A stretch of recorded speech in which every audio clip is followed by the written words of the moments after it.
A las faldas de Sierra Nevada y encajado por el río que le da nombre, encontramos Monachil. El municipio, formado por 3 núcleos urbanos, es un paraje natural a escasos kilómetros de Granada. Al igual que otros ayuntamientos, Monachil tiene varias instalaciones fotovoltaicas gracias a subvenciones de organismos oficiales.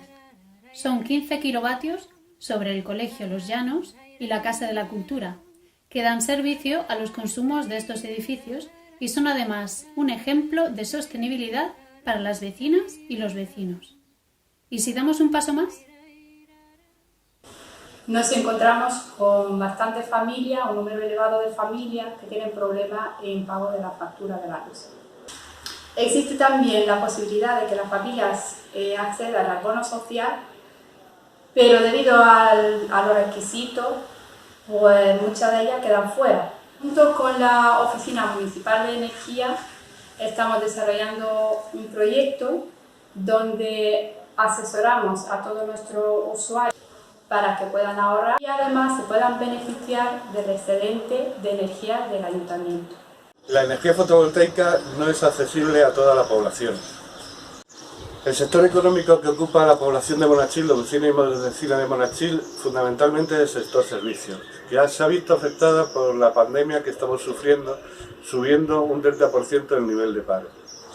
La energía sobrante de estas instalaciones servirá para reducir la factura eléctrica de familias en situación de pobreza energética de la zona. Desde Cooperase hemos calculado que se podrían beneficiar de estas instalaciones 10 familias.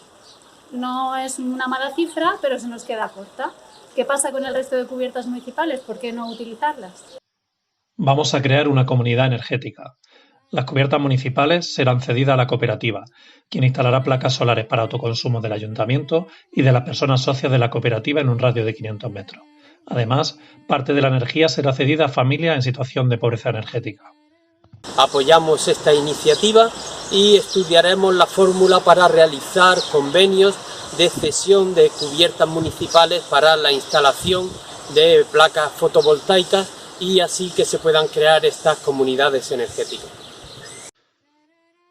Podrán participar personas, pymes y comunidades de vecinos, invirtiendo en energía renovable y reduciendo su consumo mientras comparten energía con la vecindad y se preocupan de las familias que más lo necesitan. Contaremos con una primera instalación piloto. Este proyecto de la comunidad de propietarios de jardines de bienvenido Monachil consta de varias fases. Utilizaremos todas las cubiertas para crear la comunidad energética y así poder beneficiar a todos nuestros vecinos. Las circunstancias que hemos vivido de confinamiento deben suponer un cambio en el modelo de consumo y por extensión de la energía. Vamos a construir una comunidad energética y para eso necesitamos el apoyo del Germinado Social para darle forma jurídica, financiera, legal y técnica.